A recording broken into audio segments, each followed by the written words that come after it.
Assalamualaikum warahmatullahi wabarakatuh. Perkenalkan, kami dari kelompok 3 dari kelas 45 dengan anggota Asila Anantatur Sirhan dengan NIM D22 2020 03106, dengan saya Rina dengan NIM D22 2020 03148, dan Umi Sadia dengan NIM D22 2020 03145. Di sini kami akan mempresentasikan laporan tugas akhir analisa sistem informasi pendaftaran Poli THT. Studi kasusnya adalah Sistem Informasi Pendaftaran Rawat Jalan Poliklinik THT. Flowchart TPPRJ sebagai berikut. Pasien yang datang akan melakukan pendaftaran pada TPPRJ. Di bagian TPPRJ, pasien akan ditanyakan, pernah berobat atau tidak. Apabila pernah, akan meminjam KIB dan akan dicek data pasien, valid atau tidak. Jika belum pernah berobat, maka akan dimintai kartu identitas pasien, kemudian akan diinputkan data pasien dan dibuatkan KIB. Kemudian akan dilakukan pembayaran. Pasien ditanyakan cara pembayaran secara BPJS atau dengan umum. Apabila BPJS akan dicetakkan SEP. Kemudian akan dilakukan pengambilan DRM lama atau baru. DRM tersebut akan ditujukan ke bagian poliklinik dan pasien akan melakukan pemeriksaan. Pasien diarahkan ke kamar pemeriksaan, kemudian akan keluar tarif pemeriksaan dan obat dan hasil pemeriksaan. DFD level 0 pendaftaran rawat jalan Poli THT meliputi pasien melakukan registrasi pada bagian TPPRJ dan petugas akan menginputkan data pasien dan antriannya. Kemudian pada bagian pemeriksaan, obat dan diagnosa serta data resep dan data dokter akan masuk ke bagian pemeriksaan. Akan menghasilkan hasil pemeriksaan berupa field hasil pemeriksaan. Pada bagian administrasi pasien, file dokter akan masuk ke bagian administrasi pasien, akan keluar berupa file biaya. Kemudian akan keluar slip pembayaran yang berupa biaya pemeriksaan, dan data pasien akan masuk ke bagian laporan. Di bagian laporan, data stok dan data pasien akan diteruskan ke bagian direktur. ERD pendaftaran rawat jalan. Pasien melakukan pendaftaran. Pasien sendiri mempunyai 5 entitas, yaitu nama, tempat tanggal lahir, jenis kelamin, alamat, dan nomor rekam medis. Dengan primary key-nya adalah nomor rekam medis. Kemudian, petugas akan menginputkan data pasien, dan pasien akan mendapatkan nomor rekam medis. Sehingga entitas dari petugas adalah nomor rekam medis. Kemudian pada bagian pendaftaran, sehingga pasien mempunyai rekam medis dengan entitas nomor rekam medis, kode diagnosis, resum pasien, dan juga keluhan.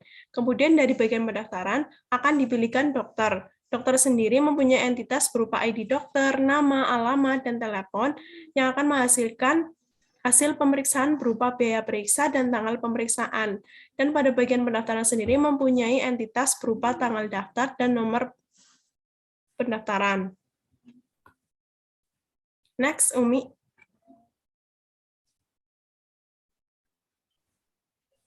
Desain user interface. Yang pertama ada desain tampilan register atau input yang terdiri dari menu pendaftaran, menu informasi, menu ketersediaan kamar, menu jadwal dokter.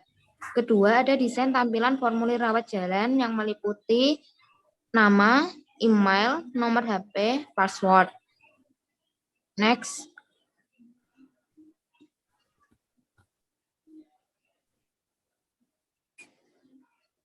Yang ketiga, ada desain menu proses yang terdiri dari menu cetak KIB, cetak nomor antrian, dan cetak CB. Yang keempat, ada output dari desain interface yang berupa kartu identitas berobat. Next. Struktur tabel. Yang pertama, ada tabel pasien. Nomor 1, ada ID pasien sebagai primary key, tipe integer, lebar 10, dash 0. Kedua, ada nama pasien, tipe flowchart, lebar 30, dash tidak ada. Ketiga, jenis kelamin, tipenya flowchart, lebar 2, dash tidak ada. Keempat, ada tempat tanggal lahir, tipe flowchart, lebar 35, dash tidak ada.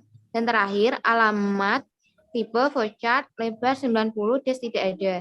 Next.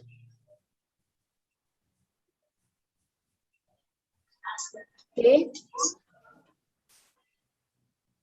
Yang kedua, tabel rekam medis. Yang pertama, ID rekam medis sebagai primary key bertipe integer. Yang kedua, kode diagnosa bertipe varchar dengan lebar 8. Yang ketiga, deskripsi sakit bertipe varchar dengan lebar 25. Yang keempat, kode tindakan bertipe varchar dengan lebar 35.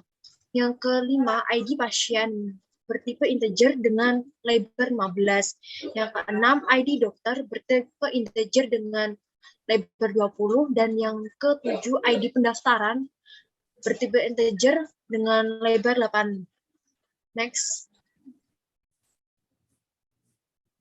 Yang kedua, tabel pendaftaran. Yang pertama, pada ID pendaftaran sebagai primary key dengan tipe integer dan lebar 8. Yang kedua, tanggal pendaftaran dengan tipe gap dengan lebar 8. Yang ketiga, ID rekam medis bertipe integer dengan lebar 8. Yang keempat, ID petugas dengan tipe integer dan lebar 8. Next.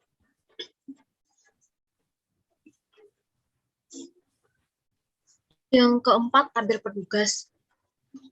Pada ID petugas sebagai primary key tipe integer dengan lebar 4. Yang kedua, nama. Nama sebagai bertipe varchar dengan lebar 20. Yang ketiga, telepon dengan tipe integer dengan lebar 13. Yang keempat, jenis kelamin dengan tipe varchar dan lebar 2. Dan yang kelima, alamat bertipe varchar dengan lebar 30. Next. Yang kelima, tabel dokter. Pada tabel dokter ini, ID dokter sebagai primary key dan tipenya adalah integer dengan lebar 15. Yang kedua, nama. Nama bertipe varchar dengan lebar 20. Yang ketiga, alamat dengan tipe varchar dan lebar 20. Dan yang keempat, telepon bertipe integer dengan lebar 15.